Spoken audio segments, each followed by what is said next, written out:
What's up, people? This is Chapter 13 on the North Carolina Real Estate Exam Prep. I'm Sean Kelly. Welcome to my channel on everything real estate.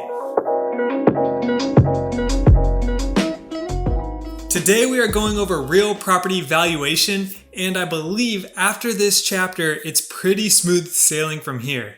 We'll be getting to appraisals, market values, principles, and how to calculate cash flow. Make sure you like and subscribe.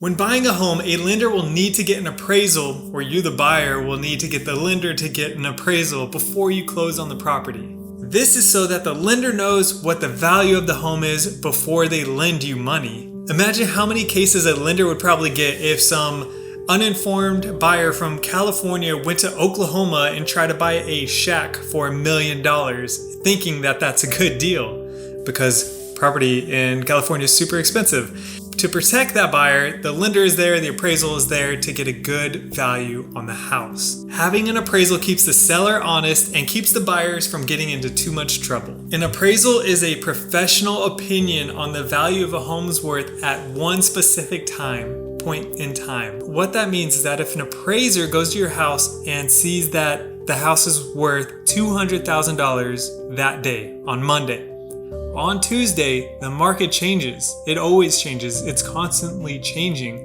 A house next door can come up for sale. The day of your property is another day older. There could be more deterioration, whatever. So now your home is worth $201,000 or $199,000. So an appraisal is the value of a home at a certain point in time. An appraiser must be licensed and is paid for by the buyer. This profession requires several hours of education, an associate's degree, 2,500 hours of experience, and so much more. So if an appraisal is done on a home after it's under contract, how does a broker know how much a home is valued for or should be listed for before listing that house on the market? Well, there's BPO and CMA, which mean the same thing in North Carolina. The broker price opinion and the competitive market analysis are both done by a realtor and give an estimated valuation of the home's worth, or at least the sales price of the home, the estimated sales price of a home. We will cover more of this later, but let's get some of the groundwork out of the way first. Some of the terms to know that will clear some things up later are value, price, and cost.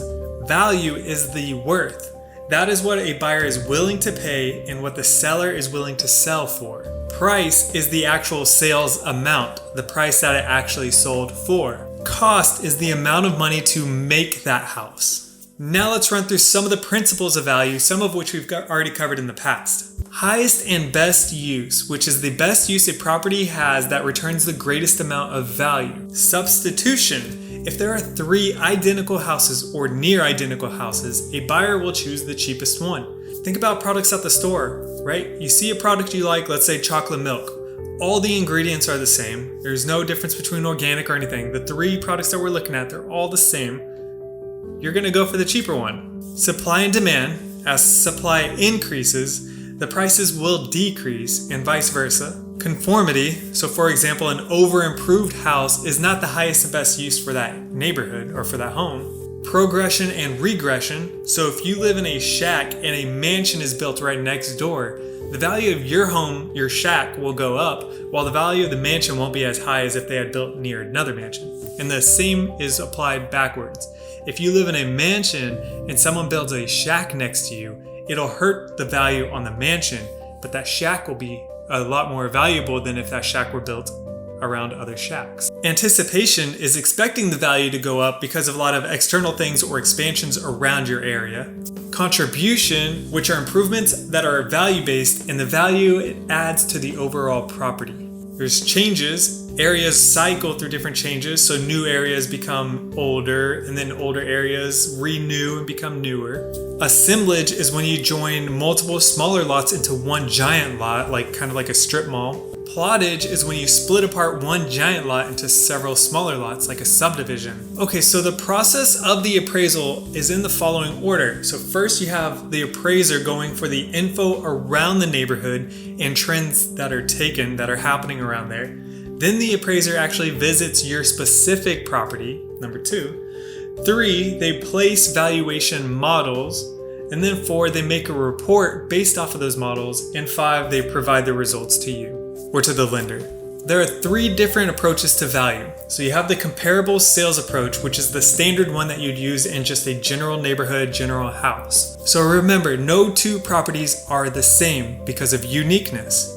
So during an appraisal, when they're checking for comparables, or when you're doing your own comparables as an agent, if there is a comparable next to you and it's superior to your house, you subtract. If the comp is inferior to your house, you add the value to your house in your sales price. For instance, if your house is a 3-bedroom and the comp next to you is a 4-bedroom, what you do is you find the value, the worth of 1 bedroom, and you subtract that value from your list price or from the comp's list price to come up with your own list price. Your house is inferior because you're missing a bedroom. Subtract it out. I'll have another example at the end, but I want to clear up some more concepts first. Then there's the cost approach, where the comparable approach is a little bit harder because there aren't comps next to you or comps similar to your house. Think of a church or other unique properties. To calculate this, you take the value of the land plus any appreciation, and you add that to the cost of your house minus any depreciation. And then there's the income approach, which is for like investment type properties. Reconciliation is the process of adding all of these approaches together to come up with one final valuation. All right, let's go back to the cost approach to do an example. So if land was bought for $32,000 and appreciated by 10%, the house cost $82,000 and depreciated by 20%. What is the valuation of the property now? So you take that 10% appreciation of $32,000 to get $3,200, and you add that on top to get $35,200. Then you take the 20% depreciation from the $82,000 to get $16,400, and you now subtract that out to get $65,600. Now the valuation of the home is like $100,800. Appreciation versus depreciation. Appreciation can be earned by remodeling or adding value to your home, or it can be gained by external factors like new jobs coming into town. Depreciation can happen due to physical deterioration, outdated design, or because of external factors like loss of companies from your area.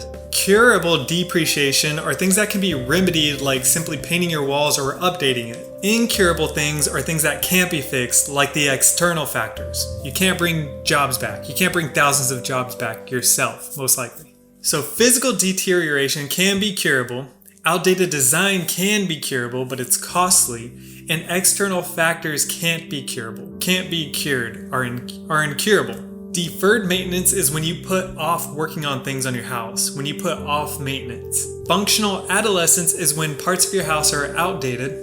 And economic adolescence are those external factors we discussed. Now let's jump back into the income valuation approach. It'll be really important to understand this for the capitalization formula or the cap rate formula. So here's the circle chart for that one. You have the net operating income up top with the value and the rate down below. A simple example would be if the NOI, the net operating income, is $50,000 and the investor wants a 10% rate of return, what will the investor pay for the property?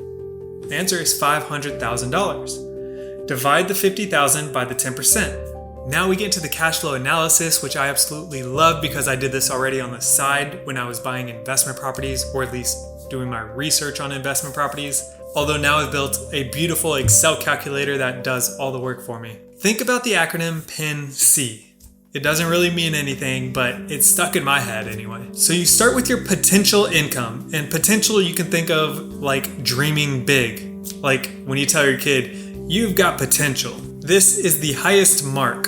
From there, you subtract out any vacancy lost, if there is any, and any collection loss, if there is any. So these are things like if you can't rent out your house or you can't collect from the tenant because they aren't paying you. That will give you your effective gross income. Then you subtract out your operating expenses or like your property management fees, which gives you your net operating income. Net operating income is how much you make after operations are taken out.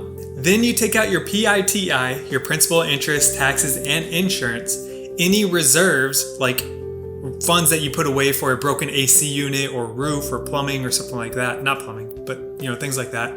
But repairs is another one that you would take out there for like your rainy day fund. So you take those 3 things out. That will give the investor their cash flow before taxes are taken out.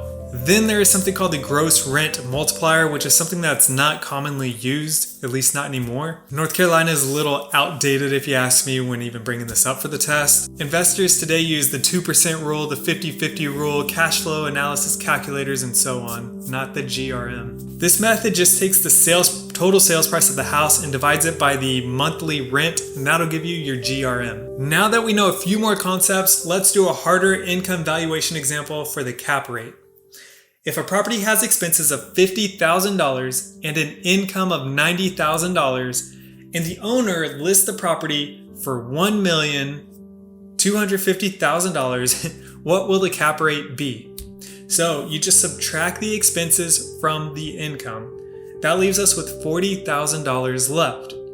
Then divide that $40,000 by the list price, the $1.25 million, to get a 3.2% cap rate.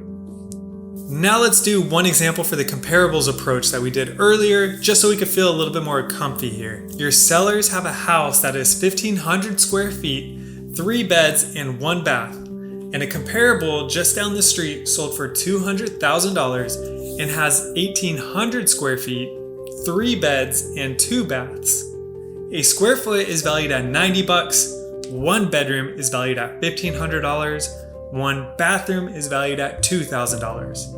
So the comp has 300 more square feet than our house. So we take the 300 square feet and times it by the $90 per square foot of value for a $27,000 hit from our list price right there alone. Then the comp has the same amount of beds, so we don't need to worry about beds, but they have 1 more bath than we do. So the comp is $2,000 more in value there. Therefore, we need to take the comp sales price of $200,000 and subtract out the $29,000 to get our list price. Well, believe it or not, that was it for Chapter 13, Real Property Valuation. Next, after the review, will be Chapter 14. Let's hit it. So an appraisal is a professional opinion on a home's valuation. There are a lot of requirements to an appraiser, but a real estate license is not one, and that's something I did mention earlier. They do not need a real estate license, but they need their appraisal's license. A broker price opinion or comparative market analysis are the broker's probable list price estimate. Also, only a full broker may conduct a BPO or CMA if they are not doing it for their own listing and if they're doing it for an extra fee. A non-provisional broker can only do it if they're under contract or if they're the ones who are representing that client. So some principles of value were the highest and best use, substitution, conformity, anticipation, change, assemblage, and plottage. The appraisal process starts with gathering general data about the area, then gathering specific data on your specific house, then putting together all of the valuation models, and then making a report and providing it to you or the seller, whoever ordered it up. The sales comparison approach is standard and used when there are similar comps around your house. If the comp is superior, you subtract from your list price. If the comp is inferior, you add to your list price. The cost approach is for unique properties and uses appreciation and depreciation. The income approach uses financial formulas and are usually for investment properties. The cap rate formula is represented by this visual. Pin C is the cash flow analysis formula. Potential income, effective income, net operating income, and cash flow before taxes.